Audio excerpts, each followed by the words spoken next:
Good afternoon, everyone. Welcome to the regularly scheduled meeting of the Ways and Means Committee. I'm John Quincy, the chair, joined by Council Vice President Glidden, Councilmember Bender, and Councilmember Andrew Johnson.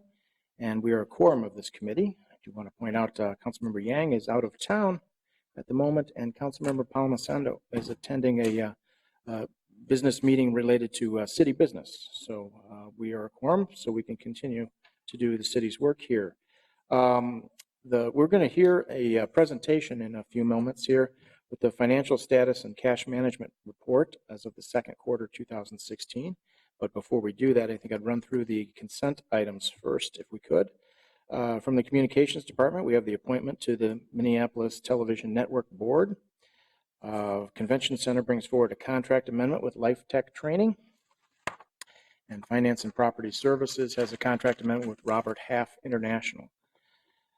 Health Department brings forward a grant acceptance from Minnesota Department of Public Safety for youth violence prevention services, and the Minnesota Green Corps host site agreements with the Minnesota Pollution Control Agency.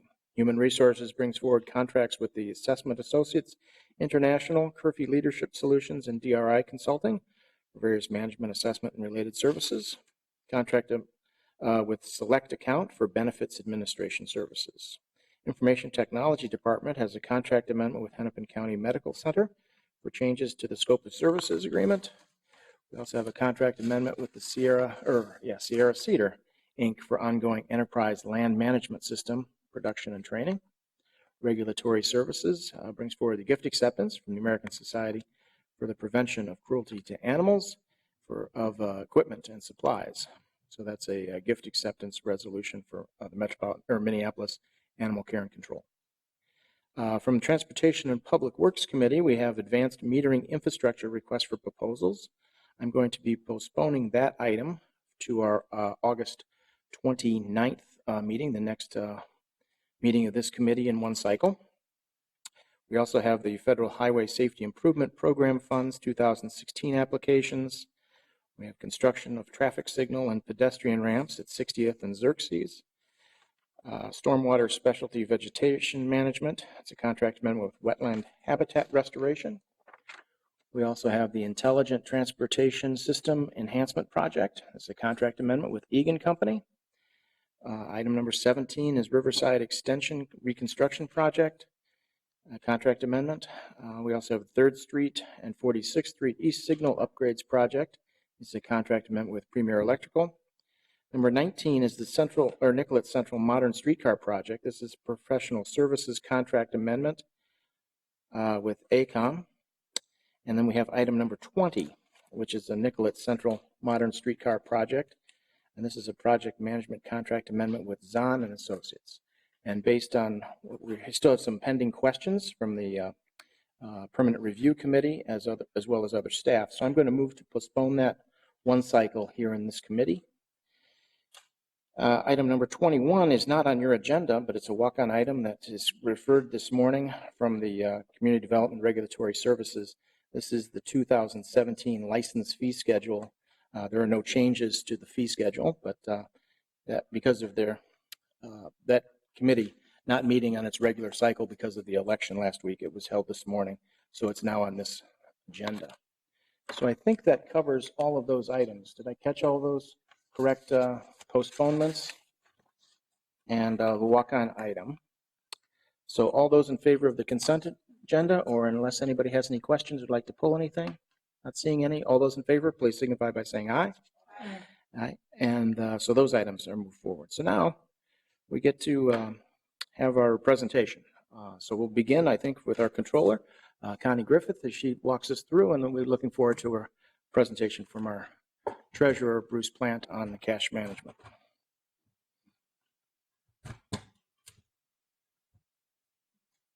And as Connie, as you're setting up there, I think I'll take this opportunity. This is a really good time to look at this in this committee as this is the second quarter of 2016 kind of information. And as we just had the mayor's recommended budget presentation last week, and the next committee meeting on August 29th, I believe, Ms. Green, we'll be doing overview of some budgets. So we start to get set up for the budget process. with our department hearings, but also a chance for us to look at where we're going to be for the rest of the year. So, Ms. Griffith, take it away.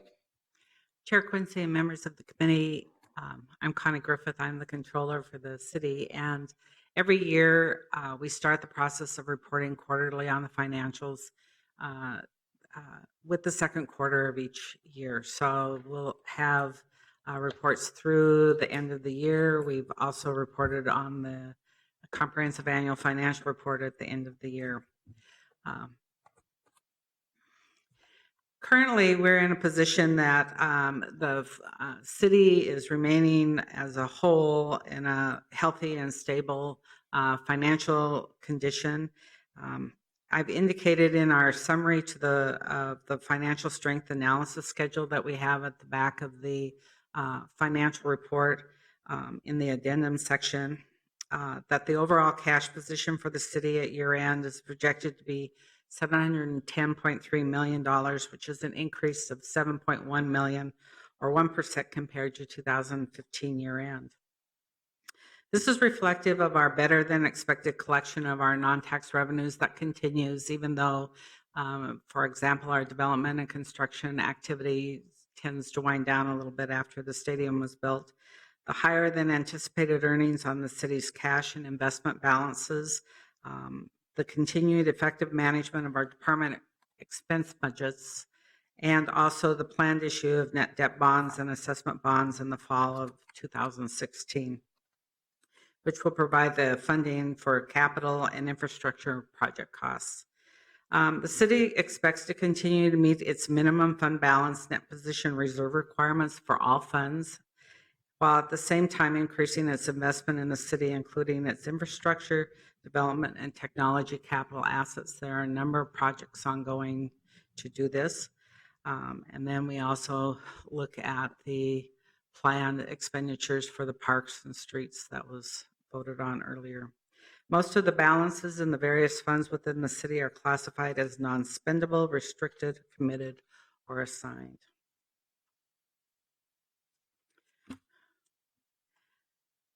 When we look at the general fund, as planned, the fund balance and cash balance in the general fund are expected to decrease compared to 2015. And at this point in time, and looking at what we're projecting for year end, fund balance at year end is expected to be $82.8 million. This is a $23.2 million or 21.9% decrease compared to 2015. Though this seems like a significant decrease, this is actually the general fund doing better than planned. We had built into the 2016 general fund budget the use of fund balance to the tune of $24 million. This was increased, this planned use of fund balance, by another $4.2 million in appropriation rollovers from 2015 to 2016. So altogether, that we had built into the revised budget a planned use of just over $28 million in fund balance. And this general fund is actually projected based on the $82.8 million expected fund balance at the end of the year. This provides us with a little over $23 million in fund balance. I'm sorry. We're just expected to use just a little over $23 million in fund balance at the end of the year. So we are doing about $1 million better, or $5 million better than we actually had planned on doing. So I just want to clarify that a couple of things there, Ms. Griffith. You said some important things. The 2016 budget was using $24 million in a planned use in that budget, right? In addition to some rollover funds. And as a result of that planned use, we're still looking at about $1 million better than we thought we were going to. Is that what I understood? We're actually, if you look at, if we're using only $23 million in fund balance by the end of the year based on the $82.8 million projection, right, that would give us approximately $5 million more than what we had planned on. Very good. Thank you. So, we expect to continue to meet the city's financial policy for the general fund balance, which is to maintain 17% of the following year's expenditure budget. And in this case, right now, that expenditure budget is $83 million. And with rounding, we're at $83 million. The city has continued to right-size the general fund's revenue and expenditure budgets to more closely reflect the actual revenues that will come in and what city departments will actually spend. This has been a very important effort in the last couple of years. Total revenues are likely to equal or slightly exceed budget, with non-tax revenues like licenses and permit fees continuing to come in higher than expected as a result of ongoing development and construction activity, along with our investment earnings increasing over what they have been in the past few years. Our expenditures are expected to come in roughly $5.1 million under budget, and this is due to savings in most departments as a result of a variety of factors, including the mild snow year that we've had over the last year, the position vacancies, our untapped contingency funding, and other similar type actions that are being done by the departments. One of the things that they get into is we continue to work on CARS projects, and this is our capital asset request system. These are primarily technology projects, and some of those technology projects are actually coming in under budget also. Mm-hmm. Okay, thank you. Our cash balance at year end is projected to be $93.6 million, which is $24 million or 20% decrease also compared to 2015, but that's in line with what we had expected with our fund balance also. In order to better estimate our revenues and expenditures in an effort to right size, not only do we need to look at our budget versus actual expenditures, but we also need to look at how revenues, but how these expenditures and revenues have been operating over time. And so what we have added to this this actual report on the last page is a schedule that shows the historical analysis of the general fund's revenues and expenses by category. And we've done quite a bit of information in there. So what I've done is actually summarized it in these following slides.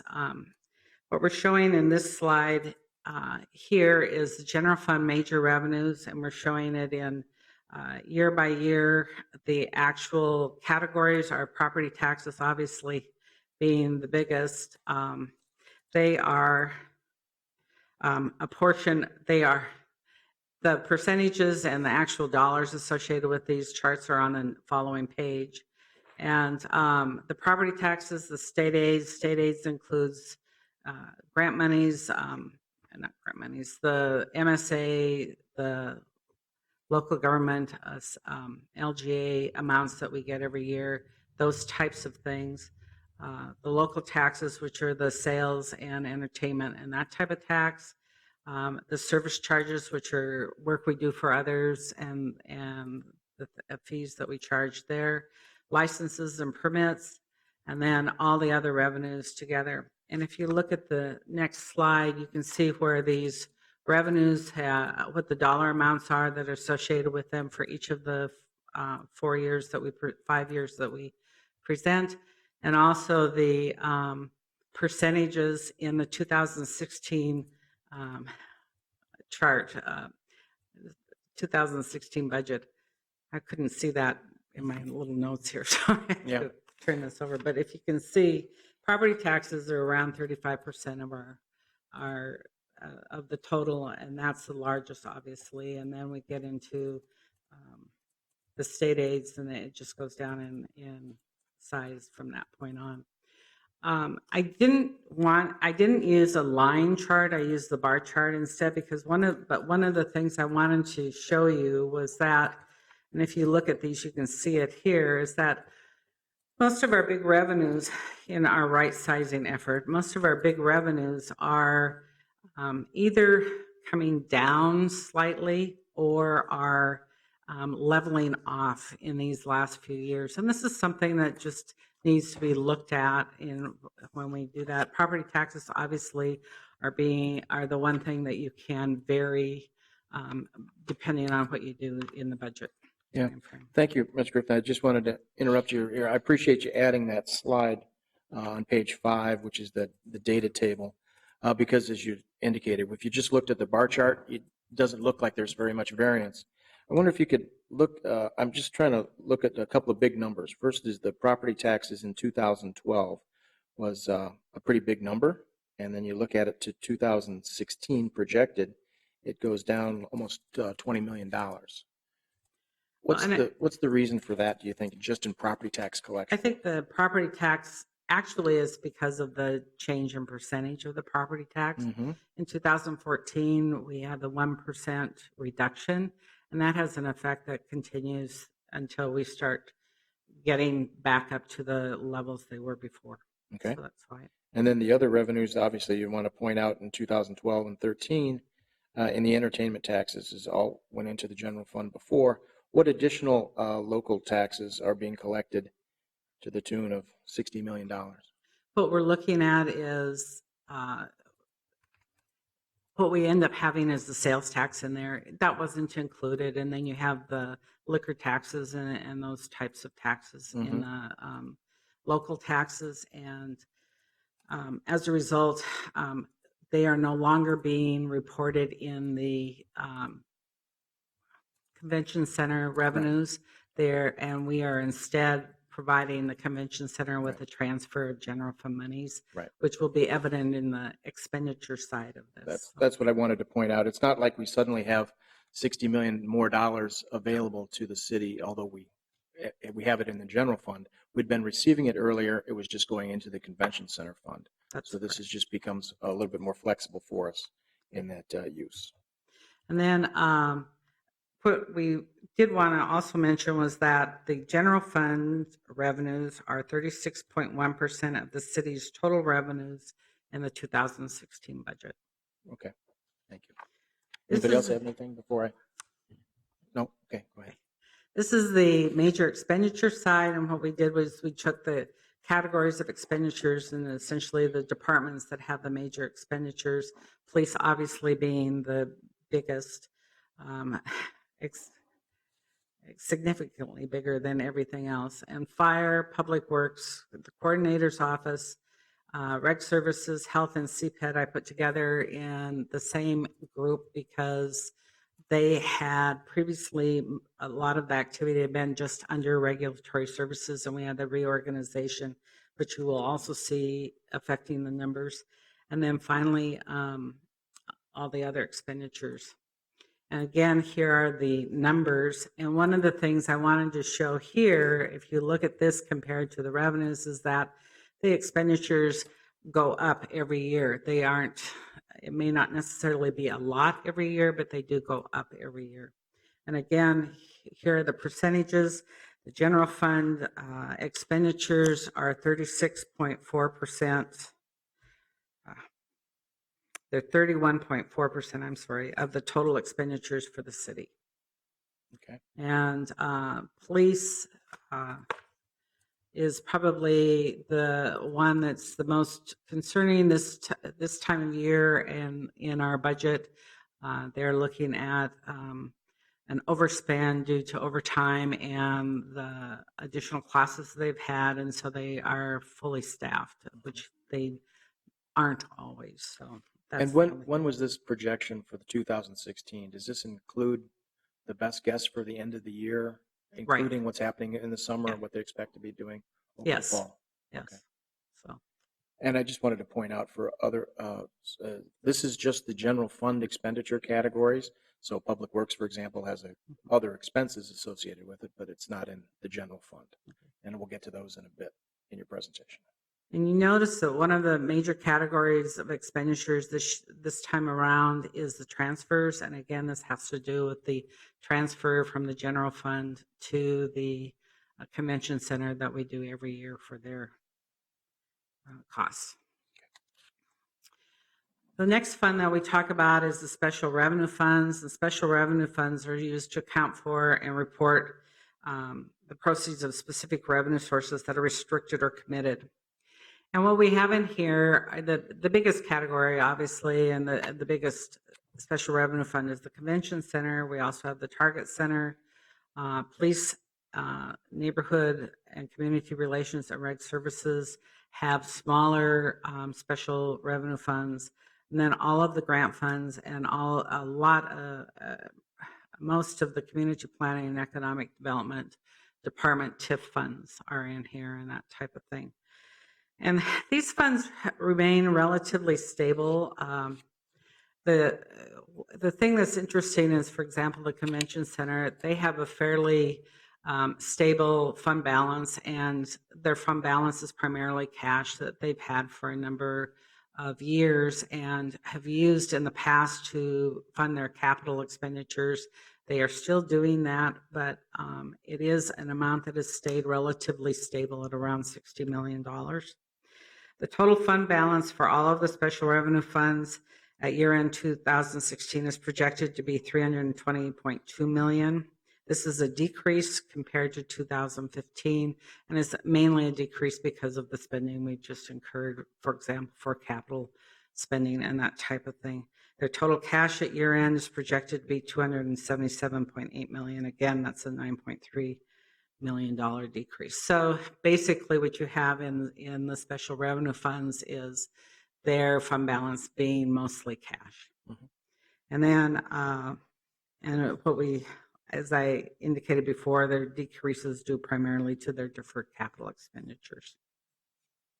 And again, in the special revenue funds, the fund balance is generally assigned. Some cases it's considered non-spendable, restricted, or committed. Internal service funds, and this is an area that we've always had some scrutiny over because they've had some difficulty in the past making sure that the rates that they charge or the costs that they allocate out are enough to cover their cost of operation. They are used to account for the goods and services that are provided internally to the other departments. And again, engineering, materials and testing lab, the equipment, the fleet services, the property services, public works stores, and the IT and self-insurance fund. Again, the net position at year end, and the net position is the same thing as fund balance in the governmental funds. Net position at year end is projected to be $188.4 million. This is an increase from 2015 of $13.4 million. Their total cash at year end is projected to be $140.8 million, which is an increase of $3.6 million, or a decrease of $3.6 million from 2015.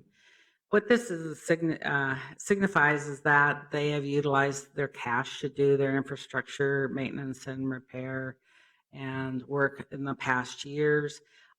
At this point in time, we always have the decision of deciding whether to use cash or to issue bonds to do that type of work, and they have a significant amount of work coming up. The fund balance and the cash balance is reflective of the work that's been done to stabilize these funds, along with the amount of work done to upgrade, develop, and implement significant technology assets within this group of specifically IT. Cash and fund balances have improved significantly in these areas. The final funds category that we talk about are the enterprise funds. These are used to account for operations that sell goods and services to external third parties. And again, we have rather significant operations in this area. The utility operations, which are sanitary, sewer, stormwater, and water utilities, our solid waste and recycling, and then the parking fund and the CPED enterprise funds. Our total net position at year end for these funds is projected to be $1,082.7 million. So 1.1, I don't know how to even pronounce this now. It's $1,082.7, and it's a $19.1 million increase from 2015. Its cash at year end is projected to only be $127.8 million, a $10.4 million increase from 2015. But again, they use their cash to do all of their infrastructure. So the difference between $1 billion and $127 million is primarily in their infrastructure and their capital assets that they have built with all of this money. They have significant ongoing infrastructure and capital needs, and this will require that they use most of their cash reserves over the next few years or require them to provide for borrowing. Mhm. And then, unless you have any questions, the next part of the presentation will be the Treasury cash and investment presentation. Not seeing any questions for you, Ms. Griffin. Thank you. Ms. Plant, Mr. Plant? Good afternoon, council members. Bruce Plant, City Treasurer.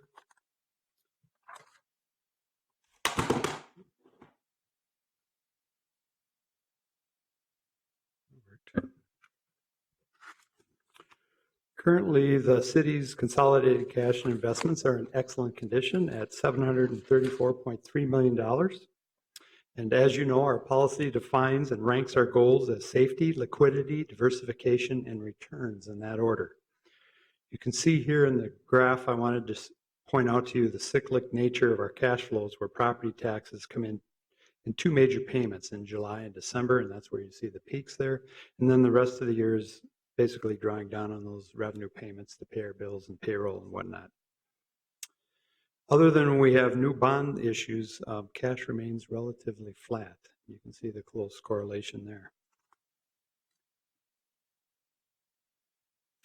We have diversification with our portfolio within fixed income securities, and notice that there are no stocks or equities of any kind in our portfolio at this time.